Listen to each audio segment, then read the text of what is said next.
Yo, it's Kenan, Sophia. What's up? Yeah, Soap's here. Close-ups are cool. Anyway, what's even cooler than close-ups is new critters for the camp. That's what I'm happy about. These are, it's an unboxing, and these are two tortoises that were sent to me from a gentleman in Louisiana. Real Louisiana guy. We like Louisiana. That's where our friends at Fluker are from. And I love Louisiana because they got some good food, man. I like that Cajun cooking. Anyhow, we have two species, or one species of tortoise, two tortoises that I haven't had in quite a while, and I love them. And we're gonna raise them up inside this enclosure. Let's see how they're looking. They are a special and endangered species. Nice job packing. It was his first time packing these guys. Here we go. This is very, very exciting. Oh, baby. Let's see. I'm gonna take the first one out.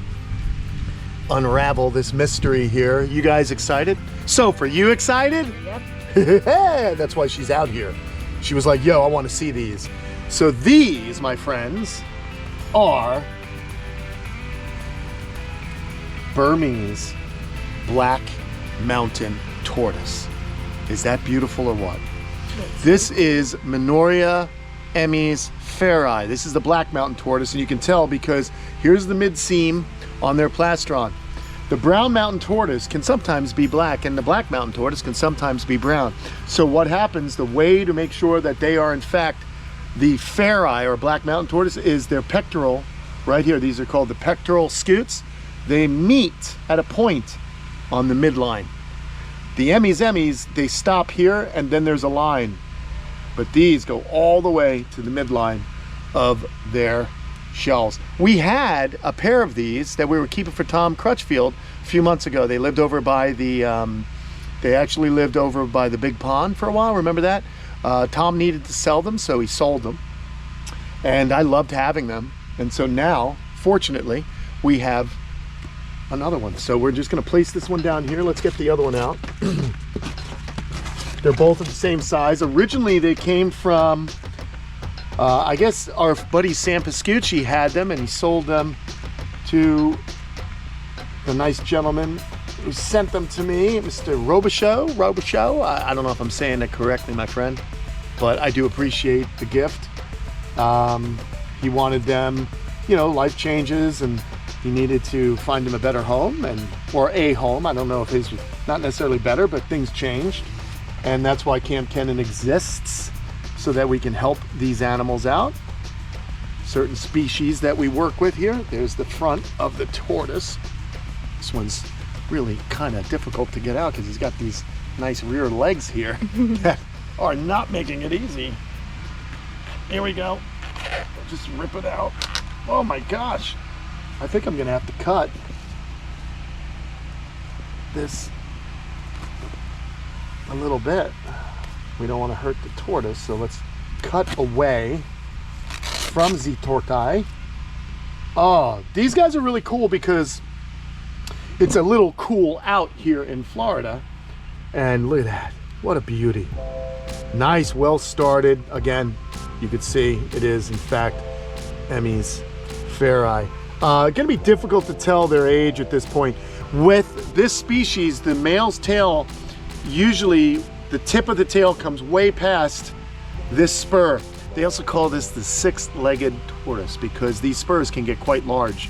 So they look like a leg, you know, an extra leg. But anyhow, these guys are very cool.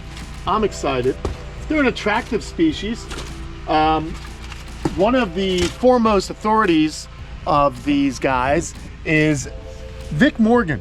Lives up near St. Augustine, Florida. I've had a few of his babies before. I had a group of these.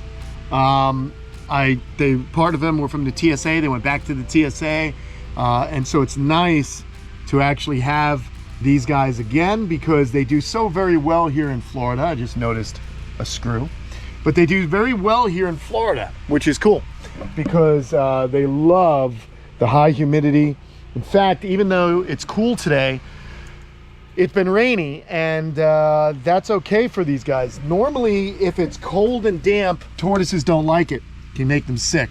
But these guys here, no problems at all, because they're found at elevation in their southeastern range, Southeast Asian range. And it's very humid. It can be cool. These guys are, of course, found in what is now known as Myanmar, parts of Bangladesh, down into some other parts of Southeast Asia. But they're from a very heavily forested area, which is why this enclosure is good. We've got some cover. They originally lived where the box turtles lived when I had them in the past. The Mexican box turtles, the ferri used to live there. But now they're going to raise up in here. These are extremely good climbers. So we have to make sure that when we do put them out, we have a good enclosure that is not easily scaled, because they are something of ninja turtles. They can kind of climb over things. They have quite the furniture in here. Eventually they'll learn to walk up into the house and so on. But right now, let's go ahead and let them settle in, and then we'll see if they move around a little bit after being in transit with our friends at Redline Reptile Shipping. So good job, Redline Reptile Shipping.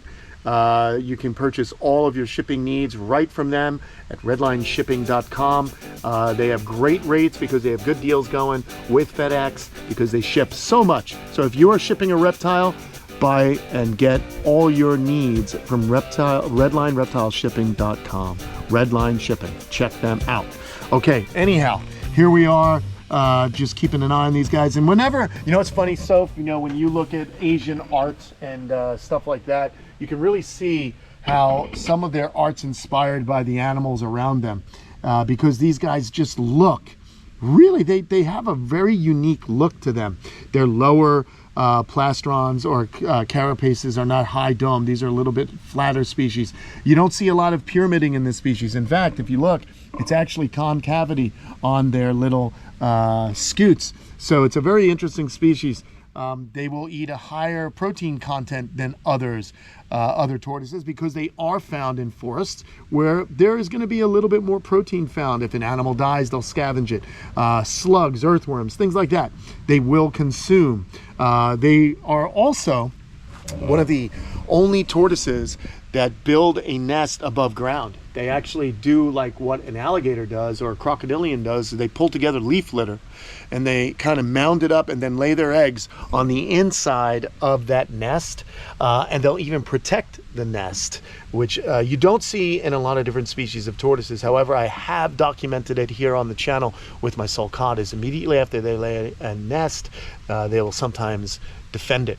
The eggs, another unique thing about this species is they're the only tortoise that I know of that have a leathery shell to their eggs.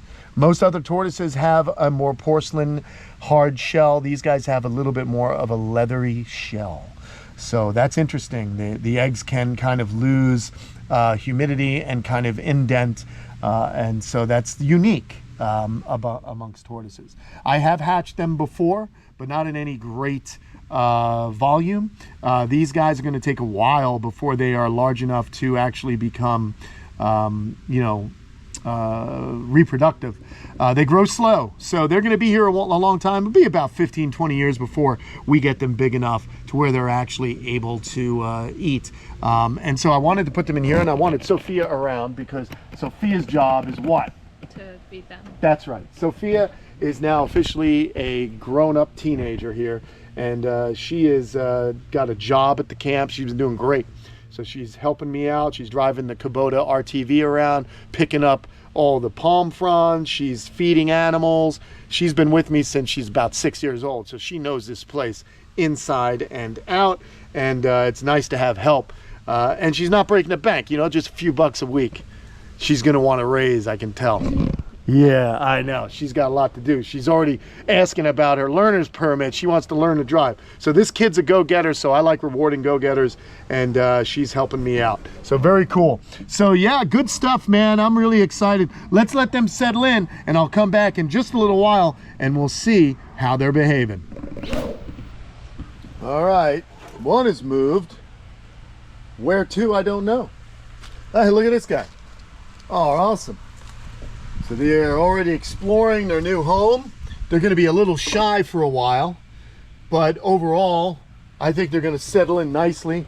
Again, we've got some nice dappled sunlight. We've got plenty of ground space.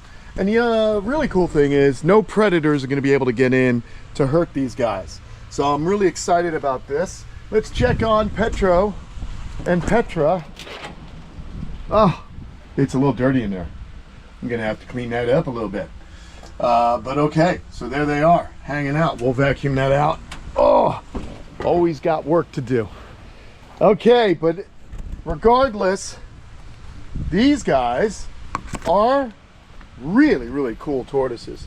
So really excited we get to keep them here, and we get to watch them grow over the years. It's good to have some black mountain tortoise back at the camp. Really appreciative of Ron Robichaud. I believe that's how you say his name. I'm not sure. I'm not good with the Cajun, but very good stuff and beautiful tortoises. So very fortunate we have the space for them, and we have the support of our friends at Fluker, which enable me to care for all these animals by lessening the cost of some of the food. These guys are gonna love the tortoise buffet blend. Plus, they also eat elephant ear, which I have in great abundance here on my property. Just trim them out, throw them in. They'll eat them even with the oxalates and everything. They love alocasia. So they're from where alocasia is from as well. So they've evolved to eat it, which is pretty cool. I'm gonna plug this in here for Lola. Get her plugged in. She's in her little universal rock hide. And I'm happy, man. Very cool. So we'll let those guys continue to settle in. I'll say see you later. Don't forget to go to patreon.com/Kamp Kenan, and we will be seeing you on another episode real soon. Thanks for watching. See ya.